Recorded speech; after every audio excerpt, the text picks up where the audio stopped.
The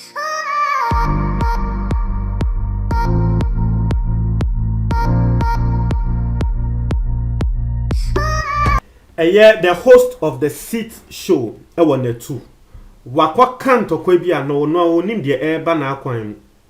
Intokwa na wakwa kano. Ghana bloggers, European bloggers are omo ya Ghana for omo abrochi ni ade omo ho agim na wa wonim. Say Ghana bloggers are sebe eba ntokwa bomu sumu for beya 6-7 years na still omo kono so omo de omo ho agi asem we mu a na wo Justice Kwekwana no. Enyende ena etu obetwa. Ebia no be hwen for the first time wonim de eko.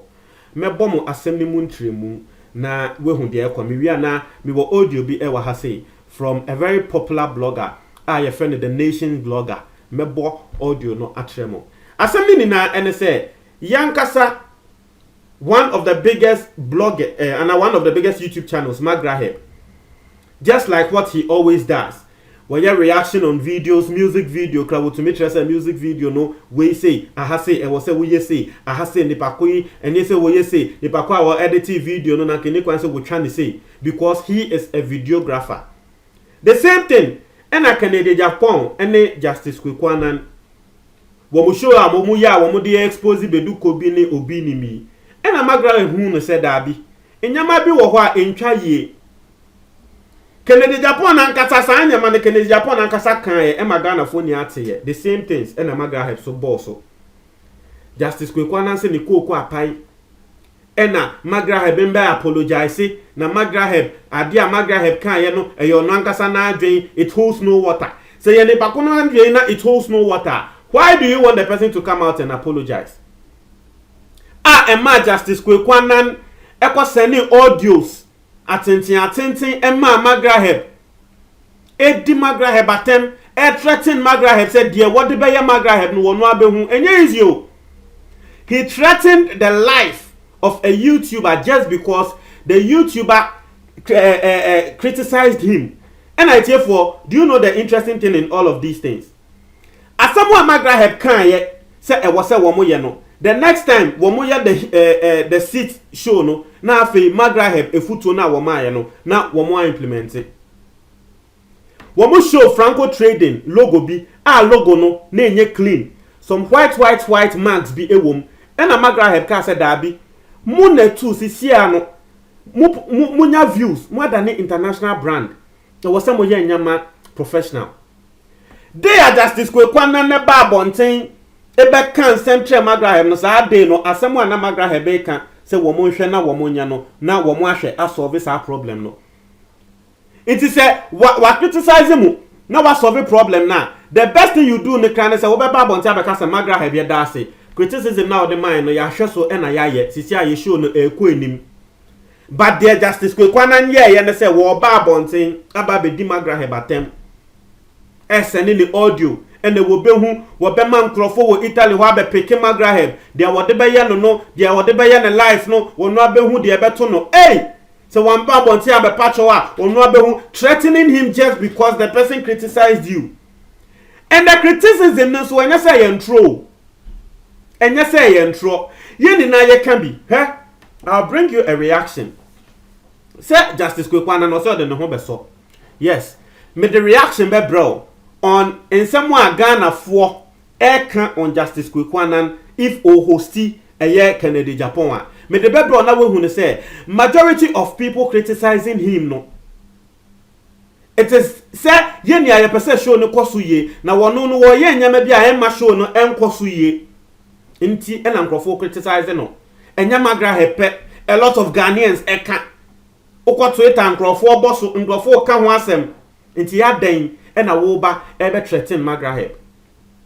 Na wo send Magraheb audio e threaten no e na Ghana bloggers fo a wo mo Europe sorry wo mo say he what be that na wo Justice Kwekwana jama unimo em say Justice Kwekwana no wo nim Facebook bloggers no na ko woni mo a na ka de we a Magraheb kan na ko mba bontin be didi atem e na wo mo sorry ka den say na wo put the amount to fo buo wo Justice Kwekwana ye the amount to fo buo na ekufu adokra sabe wo mutumi de ne be si Facebook kan ho asem na wo Justice Kwekwana enye se Magraheb so di watem ene hunti nation blogger Kamal Mohammed aba bonten abe kanse bi atre Justice Kwekwanan na yanko bossa audio no yewi a na me nso me de me de aba be kan ho yenya na asama emfa nche no hwe na ka se Ghana obi suro obi on o boss Honorable Kennedy Japan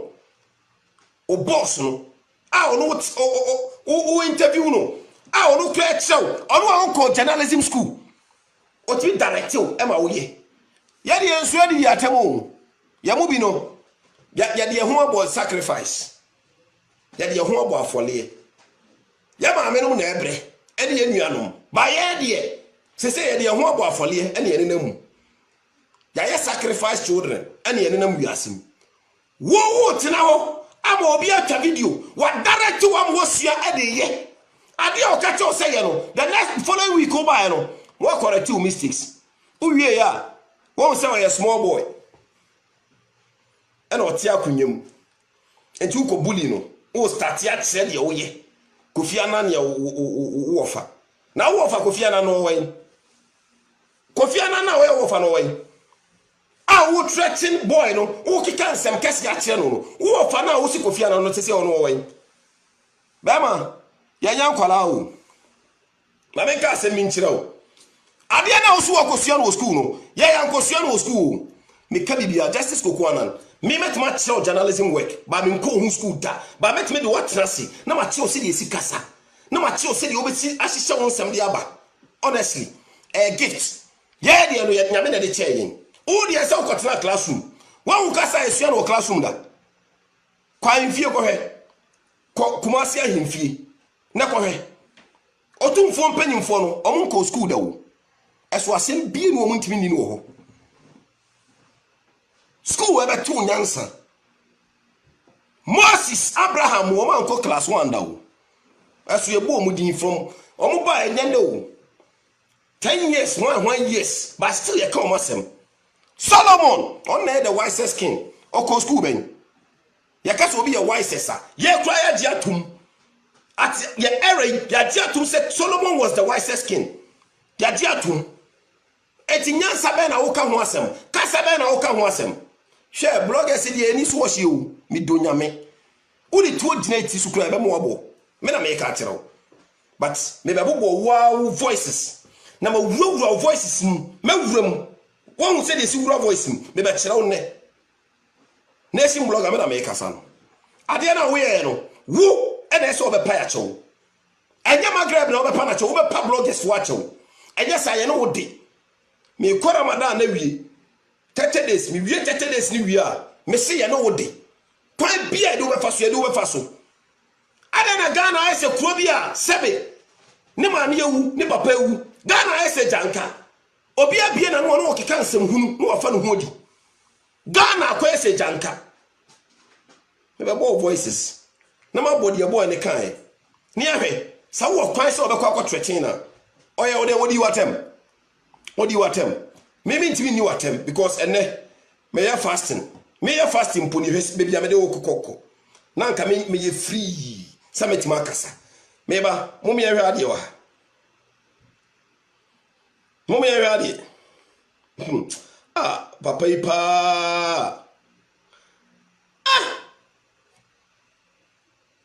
waka wasem ufi se enikwa se wakasa mo na yesa mo kasa ne ye hwe bi Nana Akufo do oba be di akunya wo ti di okan waso on spectator wo waso on spectator or citizens na wo ti na tunti ye just spectators ne hwe wo na wo di obeka wo di aka onya minister CB anasa ayi MP bi di ye dia ka wo be procurator wo ne na ma na wo kunkun nkrofo ko ho etiefo na ade ba kwa Justice Kwekwanan wo kan ya me personally eye mesre pan ne say was a Magraheb inya journalist into your no Justice Kwekwanan na wako journalism school akko school akese wie no wo no ya dia eni kwan se Magraheb ever criticizing no because Magraheb is not a journalist na me say hey na Justice Kwekwanan no oye sure say wo ye Ghana ni ye nia ye footballers ana na so asamoja nkwa say penalty ye nia yangasa aseme na woken we are all not footballers now so Ghana has say ye nia ye to me tre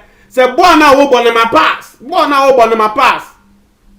Share. You don't have to be a scholar in something before you talk about it. Because ebia adie no unko hu school, but ebia wo weni so no we hu de eye papa esen de nipa ko na wako hu school no wo ye. Nti obetumi atene na atene say oh ade a wo ye yes e wo say me nko hu school ye, but me hu papa bi nipa ko no eye ne yie esen wo de no o ye ne san na nka eye.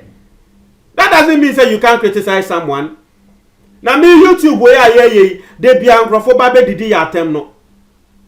Nkrofo do they know what it takes to become a YouTuber? They don't know, but omo ba be di atem anopa we me wo ho e na Ghana ni bi send me message.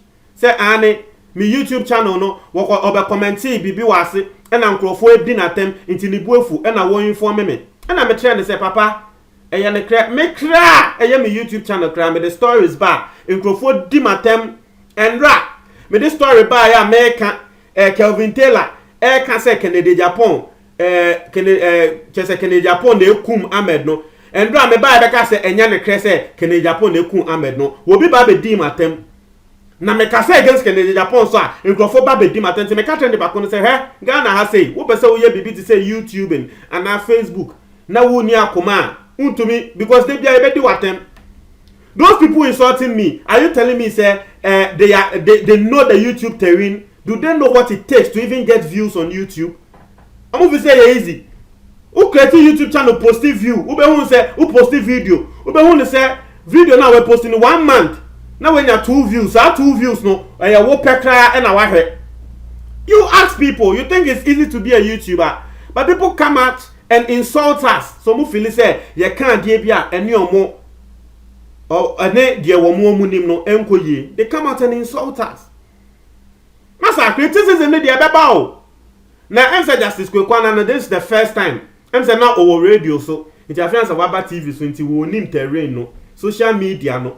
The video emba mbeto dwa emba mbeto dwa da. Nti wo nim share. I have said the savages o. Savages. Internet delay for so many years ni still uko delay video asia. One penny microphone commented because delay knows Ghanaians. Delay nim.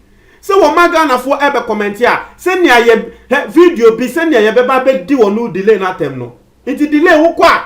Ni videos ni ni community post ni comment ni ase. One pensem hunu bia etie. Masa. Aha say die. Udi abro. Ye be kan wa adwan akyerɛw.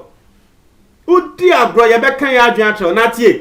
Magra heb kra no asema a wokan na nyese ye ntro enyese wendi watem eye fair criticism and then a brony friend constructive criticism how be jina ga say ne Kofi Annan ye mi wei eno na Kamal Mohammed nation blogger wo bi sa no say Kofi Annan na wo de ne yiku an wo no anka sakra wo he ono kra we wuko na wo de no be ye tu no say Kofi Annan oye me wofa oye wo wofa nti oya wo fanti wanye we adwuma yi amaye nka Kofi Annan ye wo fanti wanye we adwuma hwe na wo de wunim hwe aha say de uni akoma me hwe uni akoma na oye mistake no bi kan ye komo ye kom how many times and na wo hu ne say me nkrofo di matema me be reply eje 111 ati ase but de bia tem de no ekoso de bia ekoso.